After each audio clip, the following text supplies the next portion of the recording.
Իրանի և Միացյալ Նահանգների դիրքորոշումները միջուկային հարցի շուրջ բանակցությունների 4-րդ փուլից հետո մերձեցել են, հայտարարել է Իրանի արտաքին գործերի նախարար Աբբաս Արաղչին։ Նա նաև հայտնել է, որ կողմերը մանրամասն բանակցություններ են վարել, մասնավորապես քննարկել են այն հարցերը, որոնց վերաբերյալ Միացյալ Նահանգները և Իրանը տարաձայնություններ ունեն։ Իրանի արտաքին գործերի նախարարի խոսքով Թեհրանին և Վաշինգտոնին հաջողվել է մեծ ըմբռնման հասնել միմյանց դիրքորոշումների վերաբերյալ։ Կարելի է ասել, որ բանակցություններում առաջընթաց է դիտվում, հավելել է նա։ Հիշեցնենք, կիրակի օրը տեղի է ունեցել Իրանի և Միացյալ Նահանգների միջև բանակցությունների 4-րդ փուլը։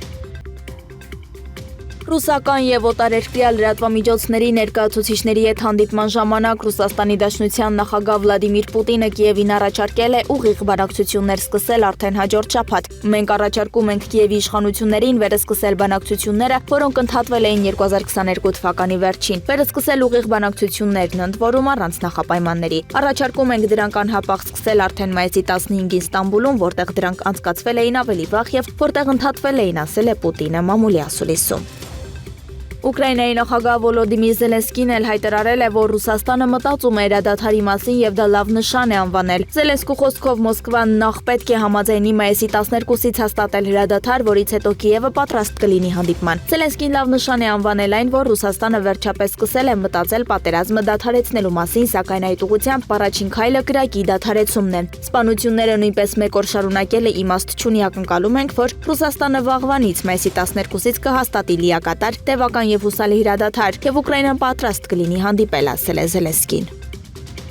Ուկրաինան պետք է անհապաղ համաձայնի Ռուսաստանի նախագահ Վլադիմիր Պուտինի Թուրքիայում բանակցություններ անցկացնելու առաջարկին, Truth Social սոցիալական ցանցում հայտարարել է Սպիտակ տան ղեկավար Դոնալդ Թրամփը։ Հնդկաստանը Պակիստանի հետ կբանակցի միայն ռազմական մակարդակով, քաղաքական շփումներ չեն լինի։ Մենք սկզբից ի վեր այն կարծիքին ենք եղել, որ Հնդկաստանի եւ Պակիստանի միջև միակ բանակցությունները, որոնք տեղի կունենան, կլինեն ռազմական հրամանատարների միջև եւ անմիջականորեն քաղաքական բանակցություններ չեն լինի, ասել են աղբյուրները։ Նրանք նշել են, որ Հնդկաստանի վարչապետի ազգային անվտանգության հարցերով խորհրդական Աջիդ Դովալի եւ Հնդկաստանի արտաքին գործերի նախարար Սուբրաբանյամ Ջեշանկարի ու նրանց պակիստանցի գործընկերների միջև որևէ շփում չի եղել, բացի այդ պաշտոնական Նյու Դելին կարծում է, որ Քաշմիրի հարցում Իսլամաբադի հետ քննարկելու ոչինչ չկա։ Բացի Պակիստանի կողմից անօրինականորեն օկուպացված տարածքների Հնդկաստանին վերադարձնելուց եւ այս թեմայի շուրջ քննարկումները պետք է անցկացվեն անմիջականորեն։ Հռոմի նորընտիր Պապ Լեո 14-րդը իր առաջին կիրակնօրյա ուղերձում կոչ արել աշխարհի տերություններին դադարեցնել պատերազմները, դիմելով Սուրբ Պետրոսի հրապարակում հավաքված հազարավոր հավատացյալներին օրեր առաջ ընտրված Հովվապետը կոչ է արել իսկական եւ երկարատև խաղաղության հասնել Ուկրաինայում, Գազայում հրադադարի եւ բոլոր իսրայելցի պատանդների ազատարձակման։ Լեո 14-րդը նաեւ ողջունել է Հնդկաստանի եւ Պակիստանի միջև վերջերս կնքված հրադադարը, հավելելով. «Աղոթում եմ, որ Աստված աշխարհին պարգևի խաղաղության հրաշքը»։